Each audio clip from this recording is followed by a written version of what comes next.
Chapter 18. Searching for the music between the music.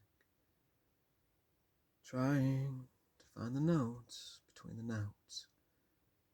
He stared into his own darkness, afraid to dream, afraid to love, afraid to let go. Everything, afraid of everything because it felt like he had nothing at all. There was no scream as he sat up and tried to inhale as much air as he possibly could. Both hands went up to his throat, searching for the rope that was choking him. So real, he said, sitting on the edge of the bed. So real. Hand in his head. He couldn't shake the dream and just how it felt. Like drowning in ice-cold water, and everything feels so alive as you die. Am I dying? Not yet. You still have something to do. There was something about that dream this time. It wasn't the same. It felt like it was real and everything else was the dream. Creak and moan. Creak and moan. Creak and moan. Getting up from the bed, he walked through the dark hallway, down the stairs and out into the moonlight. Creak and moan. Creak and moan. Creak and moan. The boy was sitting on the porch swing. Grabbed the page, like a charcoal sketch in a book of haunting memories relived in a shadow of your fears. He watched the boy kick his feet and swing back and forth. The blood and guts on his face were dark in the moonlight. Darkness finding comfort with darkness, he shook his head and sat down next to the boy. They both kicked their legs back and forth and stared up at the moon. Creak and moan. Creak and moan. Creak and moan. I feel like when I finish this, that's it. The end. But I'm not sure the end to what. Creak and moan. I am learning some things, he said as he watched the shadows of the yard stretch towards them. Some very important things, but I don't know how to say them yet. Is that it? I don't know.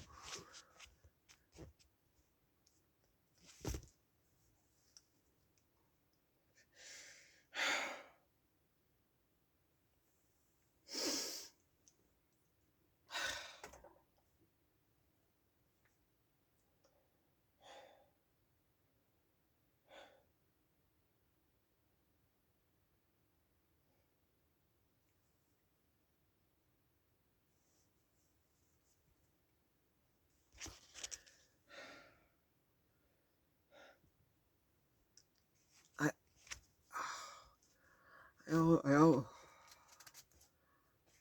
always treated you as the boy that wanted to be alone. The angry kid. The failure inside of me. Because that is what the monster wanted me to believe. But that was wrong. You truly have been the strong one. The confident one. The one that has survived. I was ashamed of you and held on to whatever darkness you made it through instead of holding on to you. The boy looks down at the journal and pen, and then up at him, then back at the moon. Creak and moan. creak and moan. Creak and moan. Evolution of the green stick. The scream woke me up, and there was no memory of a dream or a nightmare. It was just a scream that did not feel like mine. As I sat in the dark and listened to silence, it felt like I could hear faint laughter from deep inside of me. This was not happy laughter. This was a menacing, maniacal laugh full of anger, and it had teeth that wanted to bite. Oh God, just stop, stop! The scream came from Pop's bedroom, and was filled with so much pain and anguish. I couldn't move as I heard him panting, and then he threw up in the trash can he kept by his bed.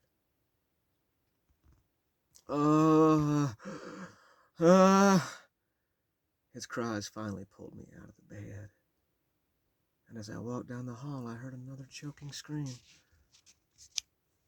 and a deep gagging vomiting sound.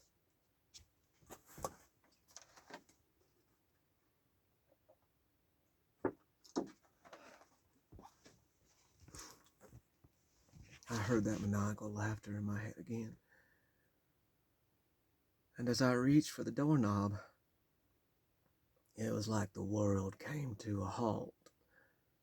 I knew it was Pop vomiting in there, but the laughter was telling me that was a lie. It was so convincing I believed it. Behind that door was the Yankee grin thing. The split second I opened it and poked my head in, it would grab me and pull me down into that cold darkness where I'd hidden it away. You didn't think we would forget, did you? Did you forget to us?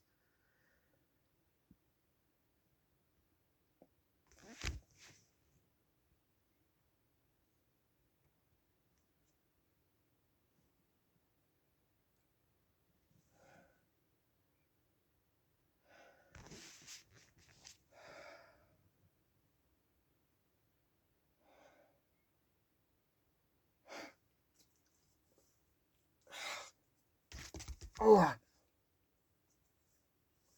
Ah.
I fell in front of Pop's door with my knees up to my chin.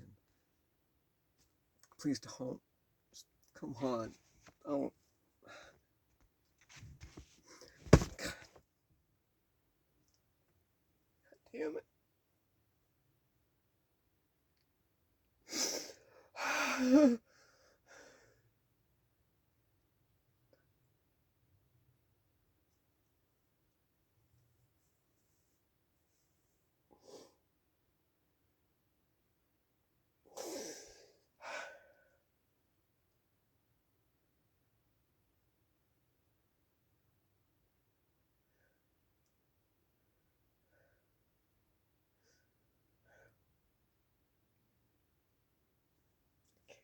See.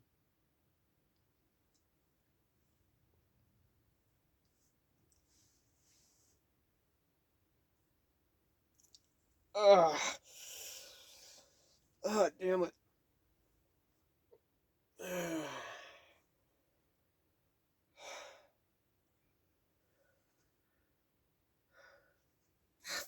Fuck! Ah!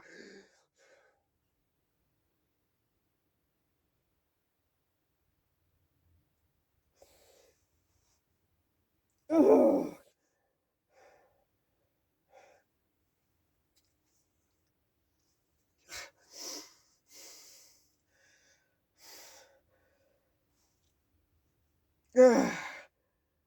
oh, damn it.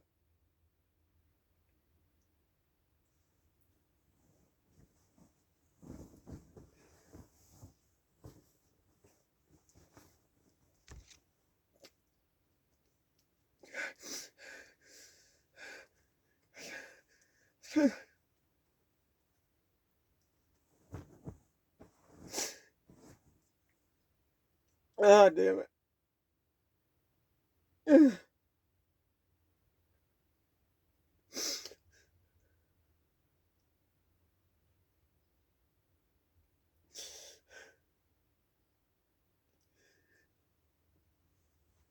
Fell.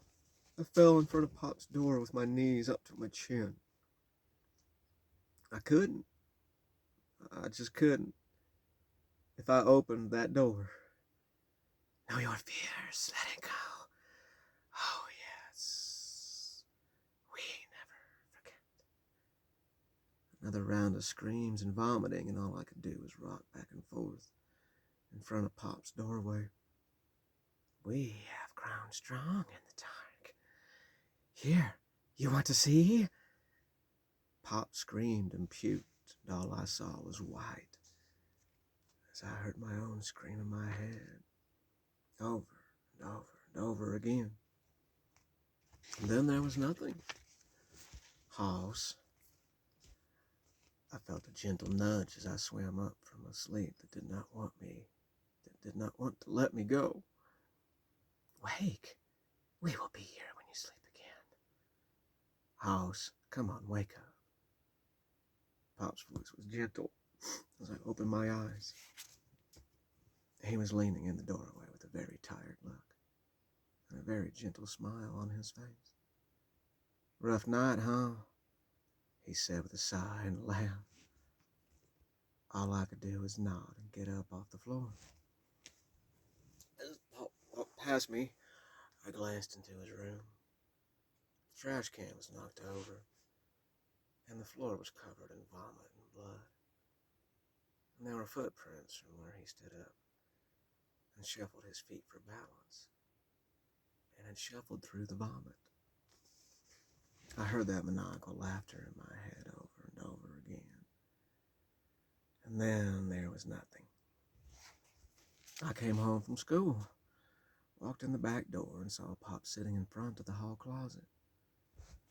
Judging from the disarray around him, he had been there for quite some time. He had scooted the kitchen chair to the closet. He had scooted the kitchen chair to the closet opening. There were several empty cans of Mountain Dew and an ashtray full of cigarette butts. Different pairs of boots, shoes, winter gloves, hats, and coats were scattered around him. He was staring intently.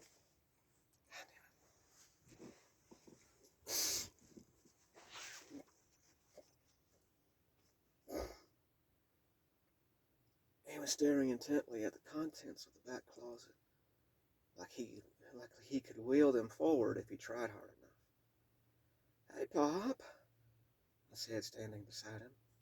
What's going on? Well, he said, sitting back. He rested his cane on his stump. Lit a Raleigh, inhaled. Then with a deep exhale, he said, I was looking for something in the damn closet. I've been looking so fucking long for it. For the titty fucking life of me, I can't remember just what the horse shit it was. He leaned into the closet again. Damn thing is, I can't get up till I find what it is I was looking for. He grabbed the cane off his stump and tried to reach for the boxes that were out of his reach. Damn cane won't reach any further. I stepped past Pop and crawled to the back of the closet. What if I start shoving you boxes until you find what you need?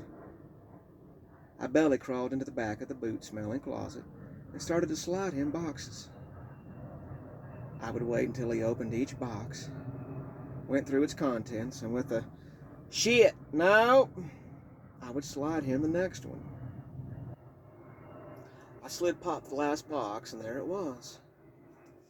Covered in dust, an old green Lincoln. Covered in dust. Where am I? Damn it.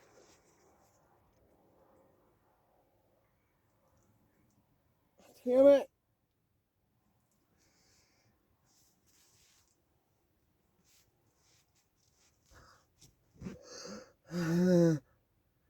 I slid Pop the last box. And there it was. Covered in dust was an old green Lincoln log shingle. My green stick. A storytelling wand. Odds are it was the original one they had tried to hide from me. As Pop opened the last box, I just stared at the shingle. There are moments in your life that change your course and direction in a way that you cannot explain. This change is so important, it almost seems magical for everything to happen like it does. That feeling when you ride a bicycle for the first time. That first stuffed animal that you didn't let go until it fell apart. That very first moment when you hold someone's hand in yours. That moment your lips touch someone's lips for the first time. The first time you completely give your heart to someone and fall in love, and they do the same to you. It is a music that opens your heart.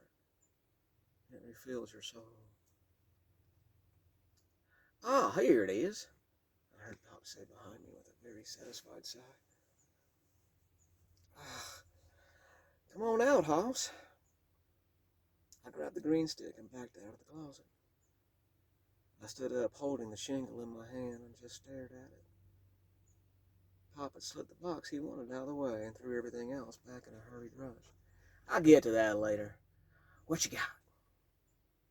He stared at the green stick for a second, then looked up at me. Back down at the green stick, and back at me. I really gotta fucking piss, and I'm not close to finishing this. Sorry. I can't. I have